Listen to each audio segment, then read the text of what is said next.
S'investir à fond dans le sport et les études, un pari gagnant pour une carrière aux perspectives nombreuses et inattendues. C'est ce dont discutera notre duo de diplômés universitaires au parcours inspirant. Bienvenue à Au-delà du diplôme. Une présentation du Bureau des diplômés de l'Université du Québec à Trois-Rivières, le tout rendu possible grâce à notre partenaire TD Assurance. Michael Bournival est kinésiologue et ex-hockeyeur. Diplômé au baccalauréat en kinésiologie de l'UQTR, il a décroché la médaille d'argent de la gouverneure générale du Canada pour la qualité exceptionnelle de son dossier académique en 2022. Sa brillante carrière de hockeyeur l'a amené à jouer dans la Ligue nationale avec les Canadiens de Montréal et le Lightning de Tampa Bay. Tout en étudiant actuellement à la maîtrise en sciences de l'activité physique, il fait partie de l'équipe du laboratoire de recherche sur le hockey de l'UQTR. Danny Dubé est un conférencier, chroniqueur sportif et animateur de radio bien connu au Québec. Diplômé au baccalauréat d'enseignement en activité physique de l'UQTR, il analyse et commente les parties des Canadiens de Montréal sur les plus grandes chaînes de radio et de télévision depuis plusieurs années.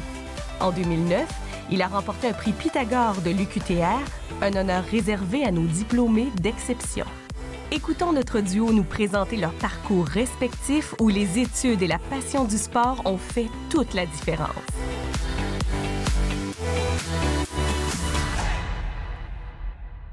Salut, Michael. Salut. C'est fait drôle, on n'est pas dans une aréna. Non. Et puis, on va pouvoir se parler de nos cheminements respectifs. Toi, écoute, c'est le fun de t'avoir ici parce qu'on s'est toujours croisés sans vraiment apprendre à se connaître. Fait que je suis quand même assez impressionné de ton parcours parce que, tu sais, souvent dans le hockey, les gens sont assez unilatérales. Tu sais, ils vont faire leur carrière, puis ils pensent au hockey, ils pensent pas au reste. Puis toi, tu es un gars du coin, tu as grandi ici, tu as joué ton hockey mineur puis ton junior auto. Parle-moi un peu de qu'est-ce qui a motivé tes décisions, comment tu t'es faufilé dans tout ça, parce que quand même, encore aujourd'hui, tu es un étudiant actif, tu es quelqu'un d'actif à l'université, un ambassadeur pour notre université. Oui, mais dans le fond, tu sais, toute ma vie, dans tout ce que j'ai entrepris, j'ai tout le temps fait à 100%, que ce soit au niveau des études ou au hockey. Puis je pense que je veux tout le temps performer dans tout ce que je fais. Je veux être le meilleur. C'est un défaut, une qualité en même temps. Je m'en ai rendu compte quand j'ai retourné à l'université que je me mettais beaucoup de pression à performer. Tu apprenais à te donner des tapes dans le dos. Oui, c'est ça.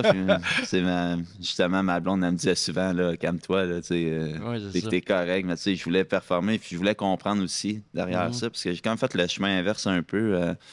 J'ai été athlète, j'ai expérimenté l'entraînement, puis là, je voyais l'envers du décor un peu à ce niveau-là.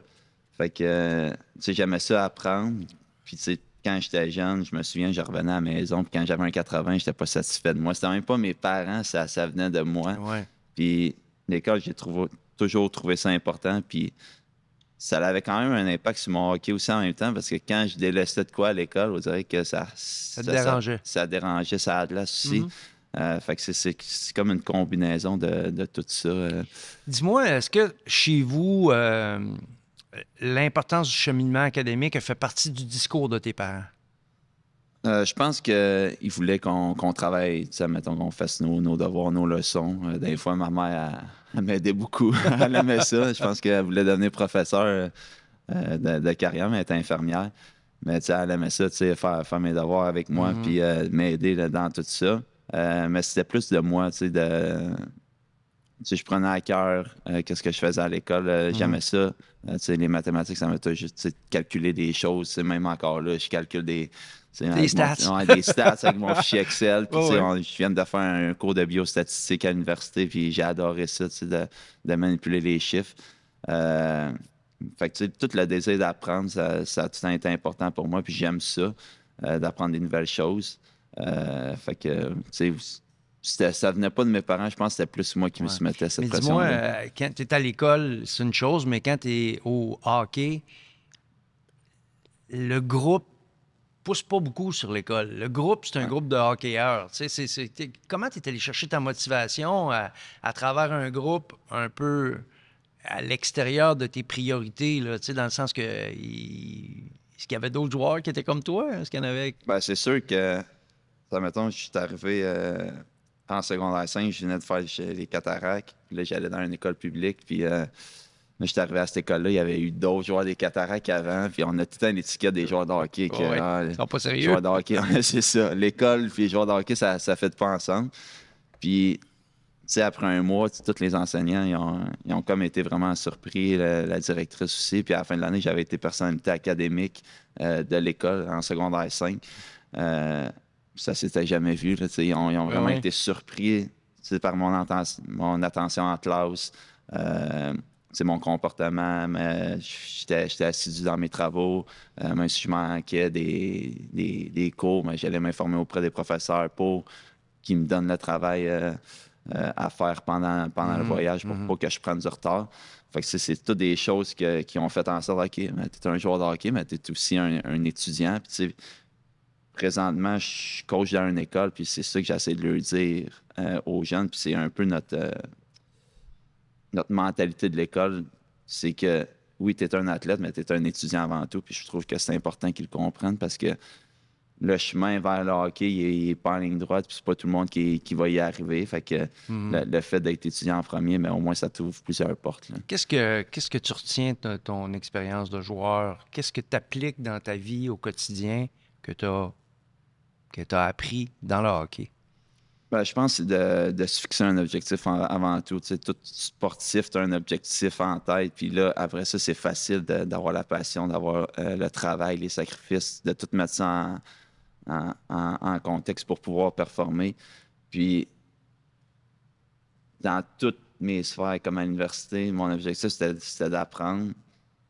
Puis, tu sais, je n'ai fait des heures, puis j'avais une famille, là. Tu sais, puis l'étude, après 8 ans, en dehors de l'école, à revenir à l'école, c'est difficile. Puis là, j'avais une petite fille, elle venait de naître, là, elle avait 1 an, ma première année à l'université. Fait que, tu sais, tous les sacrifices, la discipline que j'ai appris à travers le sport, le sens d'organisation aussi, tu sais.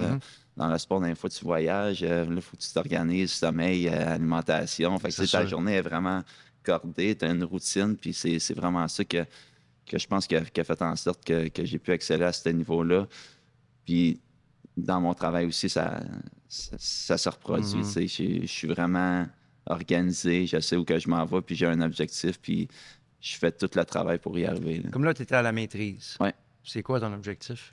Ben là, premièrement, c'est de la finir. Là, j'ai 2. Là, c'est un bon objectif. C'est ça, rentrer dans une série avant de passer à gagner la coupe, c'est un bon objectif. C'est différent que mon bac parce que j'avais qu'un enfant, là, j'en ai 2. Puis mon gars, le sommeil il était un petit peu plus agité que ma fille. Fait que là, pendant mon bac, quand ma fille se couchait, j'allais faire mes études. Mais là, avec mon gars, c'était complètement différent. Puis là, je suis coordonnateur du programme hockey au séminaire en même temps. Fait que la gestion est un petit peu plus difficile. Fait que pour l'instant, je vais étape par étape. Mais c'est un sujet qui me passionne quand même. Là. C'est les accéléromètres au hockey sur glace, les mouvements des joueurs. C'est dans le domaine du hockey, c'est une passion. Fait que j'ai comme agencé ça ensemble. Mais c'est ça mon objectif présentement. Là, je viens de sortir un article aussi sur tous les tests sur glace. Au hockey. Fait que c'était 1 an de travail quand même. Là. Ça a été des hauts, des bas, beaucoup d'apprentissage aussi. C'est une domaine scientifique, je ne connaissais pas ça non plus. Si tu m'avais dit, c'est ça. Si tu m'avais dit, est-ce que tu vas écrire un article dans ta vie, je t'aurais dit probablement non. C'était pas ça. Là, je m'enlignais, mais des fois, la vie t'apporte vers de nouvelles choses. Bien, ça te sort de ta zone de confort, ça, c'est sûr, mais parle-moi rapidement, l'article, c'est quoi? C'est sur les tests sur glace, mais qu'est-ce que tu es allé fouiller là-dedans? Oui, ben dans le fond, on a ciblé 4 catégories. L'agilité, la capacité aérobie, la capacité anaérobie, puis la vitesse, qui ont apparu dans des publications scientifiques. OK. Fait que j'ai tout fait la recension de tous les tests qui existent, puis j'ai comme... à la fin de l'article, on a comme un tableau, les pros and cons qu'on appelle, les pour et les contre de chaque test. Ouais. Pour en venir, beaucoup de tests, il n'y a pas la rondelle. Au hockey, tu as la rondelle. Fait comment tu peux évaluer le talent d'un joueur juste par un test? C'est vraiment difficile. Puis il manque encore beaucoup de de littérature pour la transposition à travers les games.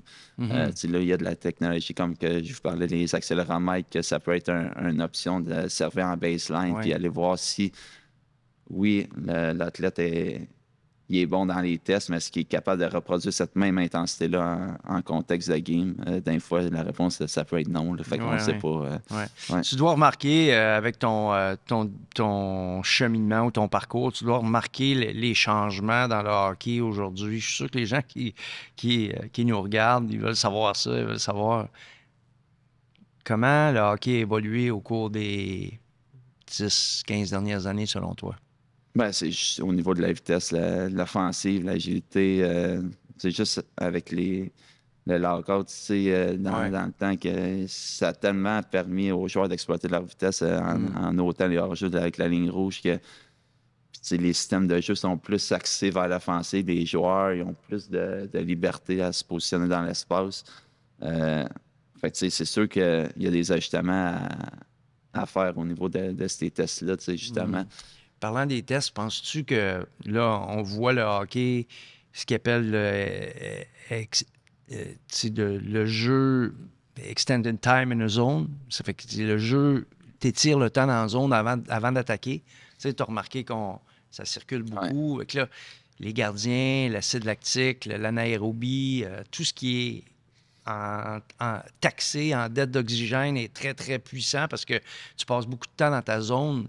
Ça doit avoir un impact sur toi qui es entraîneur spécialisé en entraînement physique, dans ta façon de regarder les choses. Ben, c'est sûr que c'est toute la capacité anaérobie au hockey, c'est ça, c'est extrêmement essentiel. Puis on parle souvent de vitesse, mais c'est les capacités à répéter des sprints, il y en a beaucoup, beaucoup. T'es arrêté, stop and start, tu t'en vas à gauche, à droite. La transition est extrêmement rapide. Fait que c'est des éléments à... Oui, le joueur peut être rapide, mais est-ce qu'il est en mesure d'être rapide plusieurs fois pendant son chiffre ou pendant la game? Puis à quelle distance? Les loose pucks, c'est pas une distance de 44 mètres ou c'est des short distances. Fait que c'est au fil du temps... S'il se fatigue plus vite, si on est capable de cibler des parties d'un test, est-ce qu'il se fatigue plus vite dans ces parties-là, des batailles pour les loose pucks, là, ça va être un petit peu plus spécifique que juste faire OK, tu fais ton test, puis on regarde plus ça après. Peut-être un joueur rapide ou non. T'sais. Fait que toi, dans le fond, là, ton cheminement t'a amené actuellement tes deux mains dans le plat de bonbons. Je regarde tes yeux brillent, t'es passionné. Puis c'est probablement ce qui est la plus belle récompense de tout ton cheminement, cette passion-là qui t'anime. Bien, c'est sûr. Puis je pense qu'il faut que tu sois passionné quand tu fais quelque chose. Puis, tu sais, j'ai joué au hockey, puis là, tu sais, je fais quelque chose que j'aime. Fait qu'en partant, ça devient facile, tu sais, de faire le travail, puis d'aller aller chercher les informations pour devenir meilleur, puis aider le plus de joueurs possible. Danny, on va s'échanger un peu le chapeau. Habituellement, c'est moi qui réponds aux questions. Je vais t'en poser un petit peu. On te connaît en tant qu'animateur au hockey. Puis, le chemin pour te rendre là, ça doit avoir été un long chemin quand même. Premièrement, j'aimerais ça que tu me parles un petit peu de ton parcours qui t'a amené vraiment... à devenir une notoriété auprès de nos médias sportifs? Bien, tu sais, moi, j'ai un parcours un peu atypique parce que je ne suis pas quelqu'un qui pense comme les autres. Je n'essaie pas de me donner un titre ou de me donner quelque chose que les autres n'ont pas, mais tu sais, j'ai toujours été comme ça toute ma vie. J'étais un petit peu outside the box. Puis pourquoi, je ne sais pas. Là. Je ne peux pas te donner une réponse claire là-dessus, mais je sais que je suis comme ça, puis j'assume ça.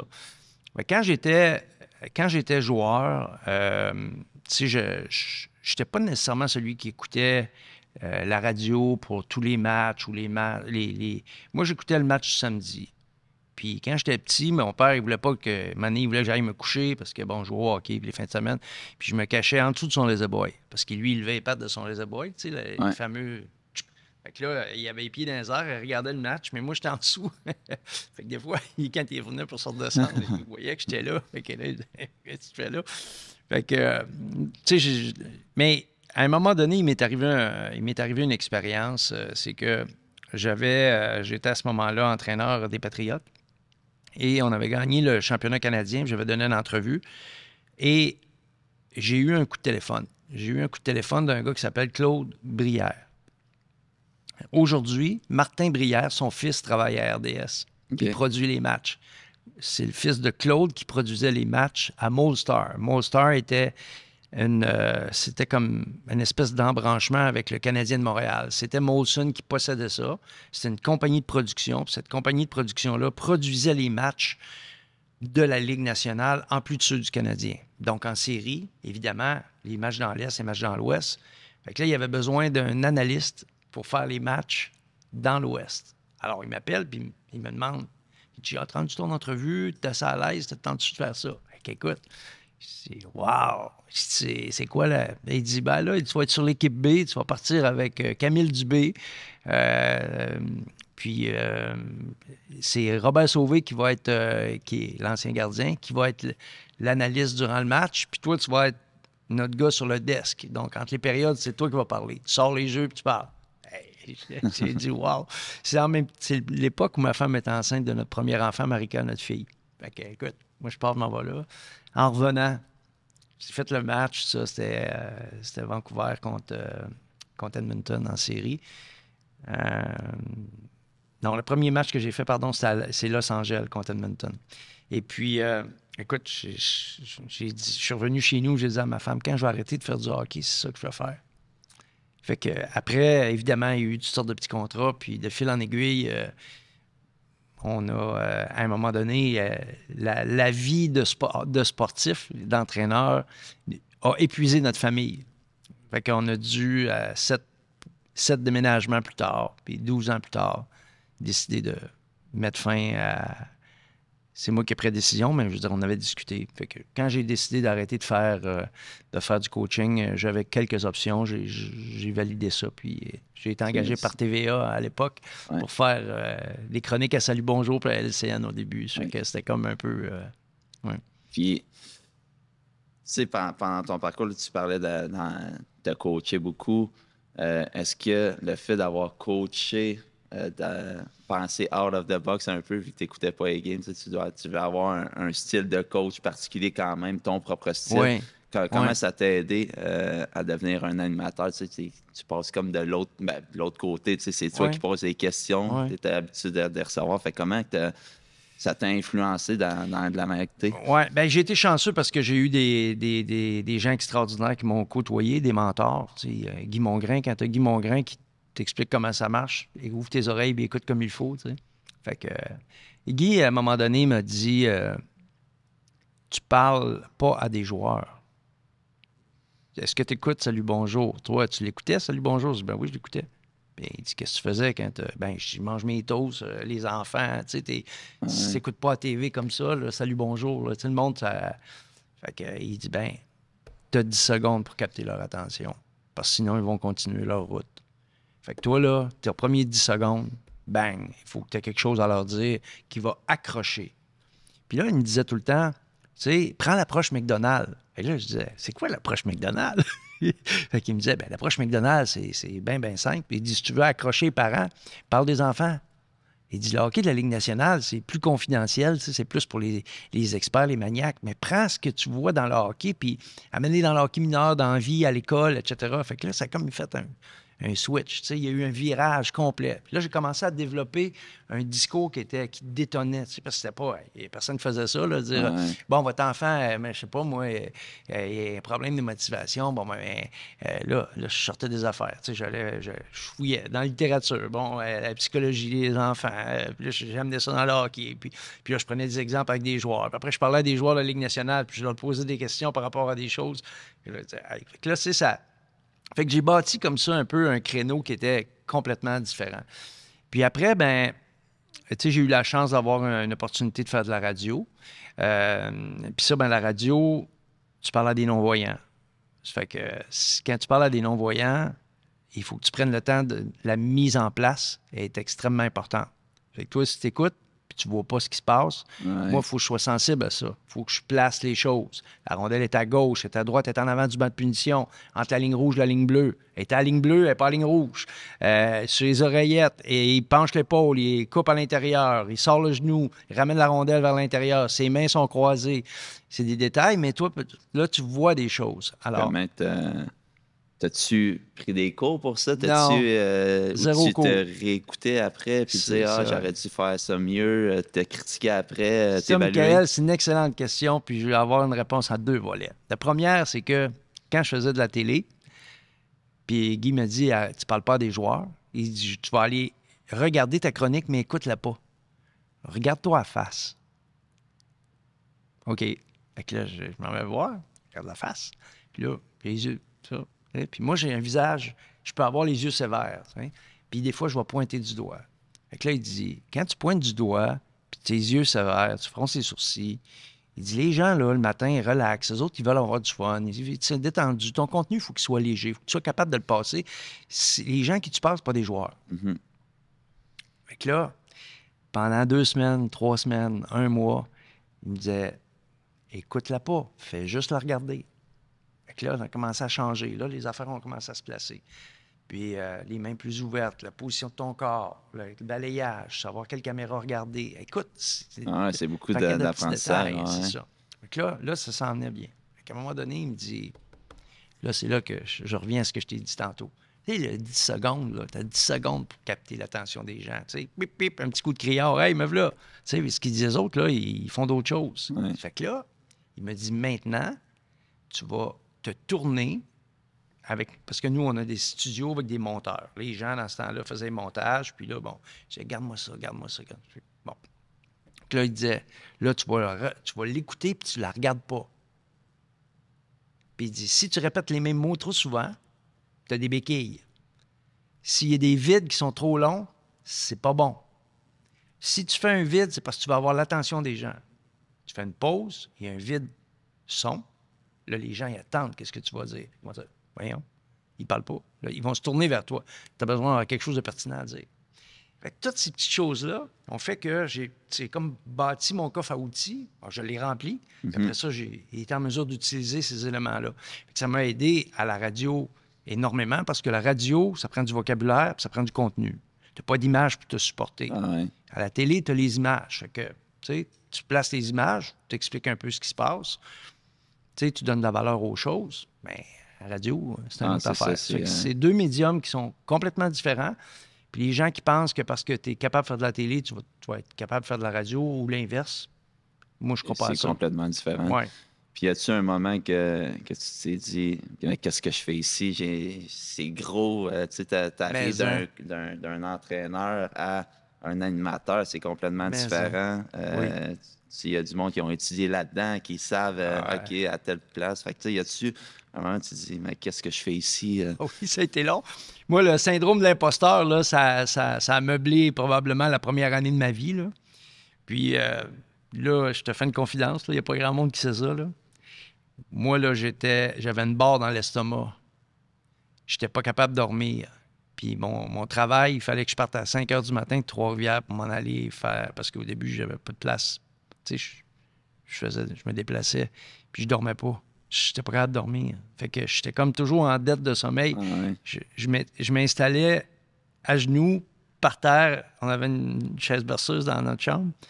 Puis je mettais 2 coussins, puis là, je m'appuyais à la tête sur les coussins. Puis là, j'essayais de me calmer, de m'endormir. Tu peux pas savoir comment ça a été une période. C'était plus stressant que coacher au début. Parce que je n'étais pas en contrôle, puis j'avais l'impression que le monde autour de moi, tout le monde voulait m'aider. Puis là, j'avais un surplus d'informations. J'étais pas capable j'étais pas capable de digérer l'information puis de la retransposer. Fait qu'au lieu d'accélérer mon processus, ça l'a ralenti. Fait que pour être en éducation, tu sais très bien qu'il faut prévoir des phases d'intégration, sinon tu recules au lieu d'avancer. Juste avec tes volets que tu expliquais tantôt, j'ai vu une chose à la fois. Regarde-toi, puis après ça, regarde les parents. C'est ça. Puis je pense que le fait d'être gardien, ça m'a aidé. Là. Tu veux pas... moi, j'étais toujours le dernier du phare, le dernier bastion. Fait que tu joues, puis tu vois les choses arriver. Puis si tu es vraiment éveillé, quand tu vois les jeux se développer, tu sais, avant même que la rondelle arrive là, tu sais à où est-ce qu'elle s'en va. Les gardiens, c'est comme un peu une seconde nature. Fait que, tu sais, j'ai comme un peu pris cet élément-là, puis je l'ai intégré dans mon coaching. Le fait que j'ai étudié en éducation, toute la notion de pédagogique, c'est bien important.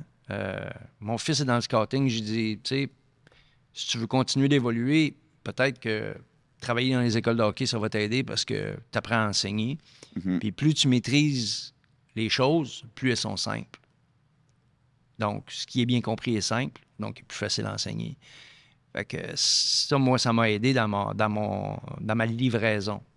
Puis encore une fois, puis je termine là-dessus, tu sais, j'ai toujours essayé de ne pas faire les choses comme les autres, de les faire pour faire plaisir à Danny, en se disant, je vais être bien avec moi-même. Puis si les gens aiment ça, good. S'ils n'aiment pas ça, ben je vais écouter, je vais essayer de... Mais je ne veux pas copier personne. Ça fait que... puis je pense que ça m'a bien servi, là, en tout cas. Jusqu'à maintenant, ça fait un petit bout quand même. Là. Ouais. Je pense que oui, puis on le voit, puis le monde, il adore t'écouter. Je te poserai une dernière question. Le chemin vers qu'est-ce que tu es rendu, c'est sûr qu'il y a eu des étapes un petit peu plus difficiles dans ta carrière que tu te dis, j'ai le goût de tout lâcher ou un petit down. Est-ce qu'il y en a eu dans ton cas ou ça a tout le temps été une ligne? Non, il y en a eu. Il y en a eu dans les 2 premières années, remise en question, de dire je retourne dans le coaching.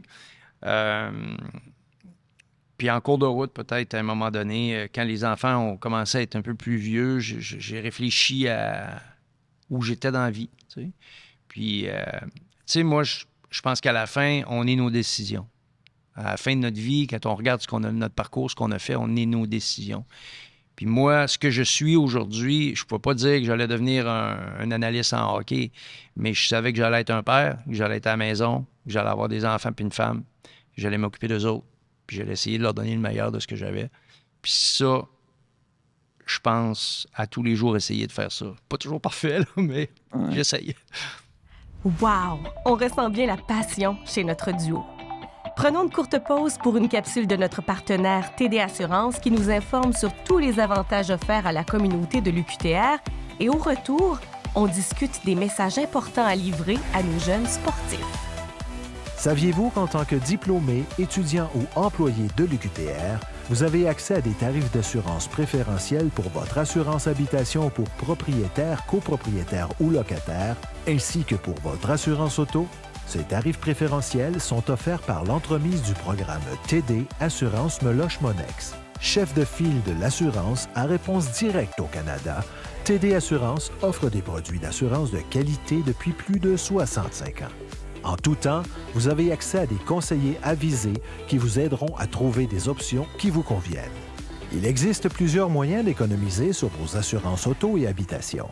Par exemple, en regroupant vos assurances auto et habitation, en assurant plus d'un véhicule, y compris une motocyclette, un VTT ou une motoneige, en étant propriétaire d'un véhicule hybride ou électrique, reconnu par le Bureau d'assurance du Canada, en ayant une alarme d'incendie ou une alarme anti-vol connectée et plus encore.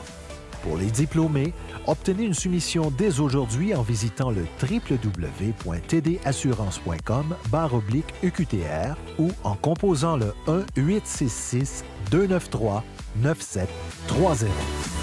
De retour au balado Au-delà du diplôme avec Danny Dubé, conférencier, chroniqueur sportif et animateur à la radio, ainsi que Michaël Bournival, ex-hockeyeur et kinésiologue.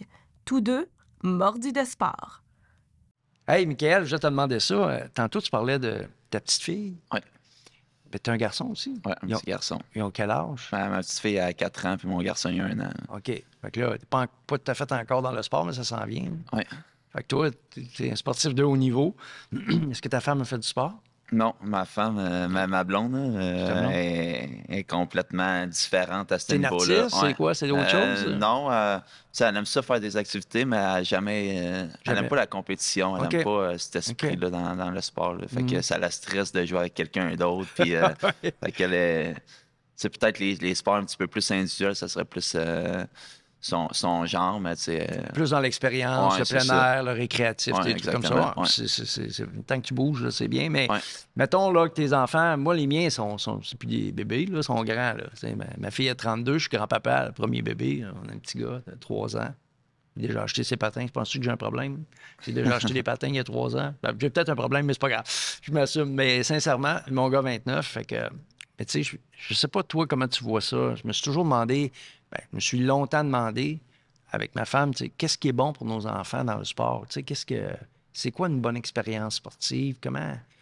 Pourquoi on leur fait faire du sport? Est-ce que tu as ces discussions-là avec ta femme ou avec ta blonde? Ben, tu sais, ma fille, elle retient nous deux. Là, on est 2 personnes gênantes en partant, puis elle est vraiment intelligente, mais son côté social, il est pas là. Puis, quand il y a plusieurs mondes autour, elle est comme surchargée. Ouais. C'est ça, elle se renferme, puis elle n'est pas capable d'exploiter son plein potentiel. Puis, s'il y a une chose à travers le sport que j'ai appris, c'est d'être l'esprit de gang, être avec d'autres personnes, échanger à chaque match, à chaque pratique, être avec du monde. Puis, là, on a essayé de l'inscrire en soccer cet été, puis ça n'a pas fonctionné. Encore cette timidité-là. Mais je pense que c'est vraiment ce niveau-là, d'être en gang. Puis, s'il y a de quoi qui me manque du sport, c'est ça. Puis, je comprends. Puis quand je repense à ma jeunesse, c'est toutes les... aller au restaurant après les matchs avec l'équipe, faire des mix dans des verres, puis toutes les niaiseries qu'on a faites en équipe. C'est des beaux souvenirs, des tournois, être à l'hôtel avec le monde. C'est ça que je me rappelle le plus de mon enfance quand j'ai joué au hockey. C'est drôle que tu dises ça parce que tu sais, je te parlais tout à l'heure parce qu'on a fait des pauses, puis je te parlais d'un livre que j'ai écrit avec Isabelle Audet qui s'appelle « C'est l'enfant qui compte ». Puis on s'est penché sur 3 aspects par rapport à l'enfant puis le sport, tu sais. Comment c'est important de protéger le plaisir, que l'enfant, il ne perde jamais de vue qu'il s'en va là pour avoir du plaisir. C'est pas une job, là, c'est pas les parents, des fois, vont tellement vouloir pour les enfants qu'ils deviennent plus leur coach que leurs parents. Puis le jeune, il se trouve à plus avoir de parents. Il y a 2 coachs, il en veut juste un, il y en a 2, puis il n'y a plus de... Fait que, tu sais, puis aussi d'apprendre des choses à travers tout ça, de son expérience sportive, puis socialiser. Tu sais, dans la vie, là, on va tous avoir à un moment donné une job, on va travailler en équipe, on va avoir à composer avec des gens. Si c'est une job individuelle avec le public ou avec d'autres mondes, c'est toujours pareil. Fait que c'est certainement ces choses-là, je trouve que dans la perspective d'un parent qui prend pas assez de place. Tu sais, je sais bien, tu parlais de ta petite qui a plus de difficultés à socialiser, ben peut-être des fois, la socialisation ne passe pas nécessairement par le jeu comme tel, passe plus par être responsable du ballon, d'amener les sacs des ballons pour le match ou pour les entraînements, placer les cônes, avoir des trucs, amener la musique pour la musique après, ou des fois, c'est des petites choses comme ça. Hein. Oui, puis toutes les choses que tu viens de dire, j'ai remarqué, juste à mon retour de l'université, à l'université, le sport, ça m'a tellement apporté, puis je suis arrivé avec quelqu'un de gêné. La première fois qu'on m'a interviewé, j'étais déstabilisé. C'était oui, non, puis je disais rien d'autre. Là. Puis, ça a fait en sorte de développer ça. Par après, quand on avait des travaux d'équipe, c'était moi qui leadais. OK, c'est ça notre travail. Les tâches, tu vas faire ça. Puis, c'est la cohésion d'équipe que ça t'apporte, mais c'est sûr que ça va t'aider plus tard. Puis c'est même si l'enfant atteint pas l'objectif du parent, que c'est pas supposé être ça, c'est supposé être l'objectif, c'est qu'il s'amuse premièrement, puis que l'enfant se fixe ses propres objectifs. Peut-être c'est juste pour s'amuser qu'il joue, peut-être qu'il y a un rêve, mais tu sais, au final, tu vas avoir développé un humain qui va être capable de fonctionner correctement dans la société après. Là. Ben oui, puis je reprends balle au bon parce que tantôt, je faisais le lien avec le livre, mais on se rendait compte à la fin, avec les gens à qui on avait parlé, que il se souvenait plus de les jeunes, c'est avoir la slush après la game avec ses chums assis sur le banc, puis avait du fun. Ou le party, ou le tournoi, quand ils sont allés à l'hôtel, puis ils ont joué au mini-hockey dans les corridors, puis ils disaient d'aller se coucher, puis ils retournaient jouer en cachette, puis des affaires comme ça. Parce que dans le fond, à la fin, c'est ça, tu te souviens, tu gagnais le tournoi, c'est sûr, si tu gagnes, c'est mieux, là. Mais il y a eu juste une équipe qui gagne. Fait que c'est comme si tu joues au hockey pour compter des buts, ça se peut que tu trouves ça plate à m'amener. Il faut qu'il y ait d'autres choses. Là. Ouais, puis. Moi, je le dis aux parents présentement, les plus beaux moments au hockey, ça va être là. Ça va être pas quand s'ils continuent dans le hockey, parce qu'après ça, c'est complètement différent. C'est plus business. C'est plus business. Puis, tu sais, tout l'aspect de gang, tu es dans ton équipe, il n'y a aucune compétition. Tu es avec ton coéquipier. Tandis que là, quand tu tombes dans l'aspect business, c'est plus ça. Fait que, tu sais, il y a cet aspect-là aussi que l'enfant, il faut qu'il vive ça. Il ne faut pas qu'il sente de la compétition avec les autres, parce que là, des fois, les parents, ils en mettent trop. Puis là, à la place de compétitioner contre l'autre équipe, ben, ils vont compétitionner contre la personne à côté dans son équipe. Ils vont se comparer. Puis ça, je pense que dans le sport, à ce niveau-là, des fois, c'est comme un peu plate là, que il y a un piège. Oui, c'est ça. Ouais. Mais toi, les tiens, tes enfants, je termine là-dessus, ils seront pas dans il n'y a pas de piège parce que tu as un bon jugement. Je suis sûr que tu vas protéger leur enfance puis leur plaisir de jouer. Ouais, c'est sûr. Le plaisir, c'est la base de tout. Puis, comme on vient de dire, tu te rappelles de ces moments-là. Tu te rappelles pas que tu as fait 3 buts dans cette game-là. Tu te rappelles, OK, j'ai joué au mini-hockey à l'hôtel avec mes amis. Puis, c'est ça que je me rappelle de mon enfance. Toi, Michael, comment ça s'est passé, le retour à l'université? Tu es un gars de la place, mais quand même, tu avais fait un long parcours comme joueur professionnel. Puis, toi, t'as arrêté à cause de commotion. Oui. Premièrement, côté santé, ça va? Oui, ça va bien. Ouais, ça va bien. Puis, ça a pris 4 ans avant de prendre ma décision là, d'arrêter. Mes 4 dernières années, c'était plus viable là, au hockey. Puis, dans mes dernières années, je contactais Jean-François Brunel qui m'entraînait ici à l'UQTR, puis je m'informais, comment ça marche les admissions. Puis là, ma dernière année, quand ma fille est née, premièrement, fait que là, j'avais une autre priorité. Je voulais plus jouer avec ma santé vraiment. Fait que là, j'ai tout de suite envoyé un message, je m'ai fait le lien pour les admissions en kinésiologie, qui a tout été une passion quand même pour moi. Puis là, après ça, tout de suite, quand j'ai fini, j'étais allé là-dedans. Je pense que ça m'a aidé aussi de me trouver un repère, après ma carrière, d'être tout identifié en joueur de hockey, d'avoir d'autres choses tout de suite. Ça m'occupait mon esprit. Je pensais pas, OK, j'aurais donc... Puis quand même, l'école, les objectifs, toi, d'habitude, dans le sport, tu aimes ça, tu m'en vas où? Tu vas avoir, OK, là, je peux me faire un plan. J'ai un objectif, je peux me faire un chemin pour me rendre là. C'est pareil à l'école, là? Ah ouais, c'est ça. Puis qu'est-ce que j'avais peur, c'est que j'avais joué à Montréal, là, tout le monde me connaissait. Là, j'avais peur d'arriver à l'université, de me faire déranger tout le temps, mais j'étais tellement low profile que personne ne savait j'étais où. Puis je me rappelle mon premier cours, j'étais arrivé, puis j'avais demandé à ma blonde, tu sais, elle est allée à l'université, elle est enseignante, puis j'avais dit, c'est quoi tes techniques, là? Ça fait 8 ans, là. Puis tu sais, moi, j'étais quelqu'un qui aimait ça beaucoup lire. Mais tu sais, avec les commotions, tu lis plus, là, tu sais. J'étais plus capable d'aller. Fait que là, ça me stressait. Puis là, après 8 ans, puis l'université, moi, je voyais ça, tu sais, vraiment haut. Fait que là, c'est comment que je fais, tu sais, le prof va parler, j'écris tout. Fait que là, j'arrive là avec plein de feuilles de cartable, puis là, le prof commence à parler, tout le monde est sur leurs ordi. Moi, j'ai ma pile de feuilles avec mon crayon, là, je note. Fait que là, le monde, il me regarde tout, tu sais. Qu'est-ce qu'il fait là? Ouais, c'est ça. Finalement, c'était ma méthode de travail, puis j'ai gardé. Tu sais, je faisais imprimer les PowerPoint avant. J'écrivais à côté, ça allait plus vite. Puis ça m'a vraiment aidé. Le fait d'écrire, tu sais, j'enregistrais. Tu sais, le monde, ils m'ont vraiment regardé au début. Tout le monde avait le MacBook, puis j'étais tout seul avec mon petit coffre à crayon, puis là, j'écrivais. Fait que c'était quand même différent. C'est sûr. Moi, j'ai un déficit d'attention, puis je ne savais pas que j'en avais un, mais c'est quand mes enfants ont eu des tests que là, le spécialiste a dit ça vient de toi, ça vient du père, tu sais, c'est vraiment ça. Fait que quand j'étais au bac, à un moment donné, sais, le cours d'anatomie, c'est quand même un cours assez chargé. Je l'ai vécu. Je l'ai vécu. Ça fait que là, moi, je faisais un peu de... pas de l'anxiété, mais j'étais nerveux avec ce cours-là. Puis, tu sais, là, je me disais tout le temps, je passe pas assez de temps à travailler sur ce cours-là. Parce que, veux pas, j'avais une session pleine, je faisais 5 cours. Je jouais au hockey pour les Pats. On voyageait. Tu sais, c'était comme... T'es occupé, tout ça. Fait qu'à un moment donné, les 2 dernières semaines avant l'examen, j'avais découpé les papiers. J'avais le papier, tu sais, mettons, je sais pas moi, ischio-jambier. Bon, ben là, en arrière, ça disait c'est quoi son insertion, qu'est-ce que ça faisait comme action. Puis j'avais ça dans mon sac à dos.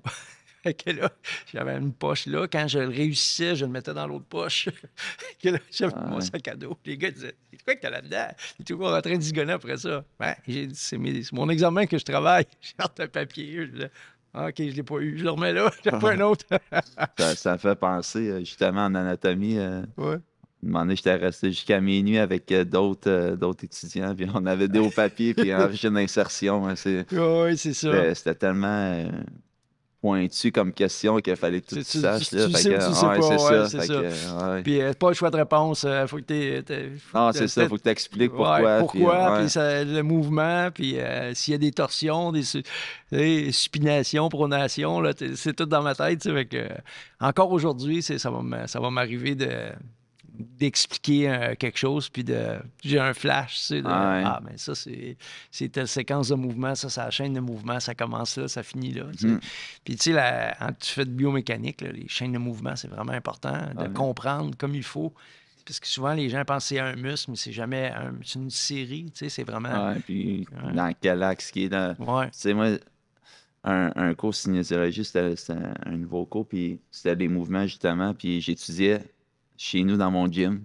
Fait que je faisais tous mes mouvements. J'ai faisais. Fait que c'était une autre méthode. Puis c'était un cours en début de bac qui a fait en sorte que j'ai tout compris par après, parce que c'est la base. Le mouvement, c'est les muscles sont attachés aux os. Puis là, quand tu comprends ça, fait que là, le fait de le faire, là, j'étais à l'examen, puis c'était tellement facile après. Ben, c'est intelligent. Tu t'es comme fabriquer un lab. Tu as fait un cours parce que, tu sais, le lab, c'est ça. Au bac, quand tu as dit, OK, tu vas faire un lab, ben le lab, c'est sur le plancher, l'expérience, c'est l'application, c'est la méthodologie, c'est le pratico-pratique. Tu sais, c'est de passer de la théorie à la pratique. Toi, tu l'as fait tout ça. Oui, c'est ça. J'ai fait inconsciemment, là, puis... non, c'est... Ben, tu sais, quand... Tu sais, je voulais tout le temps... Tu sais, moi, j'étais à l'université pour comprendre, pour savoir pourquoi... J'ai fait ça dans mon passé en tant qu'athlète. Fait que là, tu sais, je comprends, OK, à tel niveau, à tel moment dans l'été, c'est pour ça que je faisais ça. Je comprends ces choses-là. Ouais, ben écoute, on va terminer là-dessus, mais je vais te dire, moi, je comprends maintenant pourquoi tu es un étudiant émérite. Là, je comprends. Ouais. Ça m'a fait plaisir de te rencontrer et de passer du temps avec toi. Merci, Danny. Merci à notre duo d'invités Danny Dubé et Michaël Bournival pour cet épisode du balado Au-delà du diplôme. Merci également à la Galerie d'art R3 de l'UQTR de nous avoir accueillis pour le tournage. Pour en savoir plus sur les expositions à venir, consultez leur site web au www.uqtr.ca/galerie.r3. Pour proposer des sujets ou des invités pour nos prochains épisodes, écrivez-nous à l'adresse diplôme@uqtr.ca. Et pour toute information sur l'Université du Québec à Trois-Rivières, consultez notre site web au www.uqtr.ca. À très bientôt pour un prochain épisode d'Au-delà du diplôme.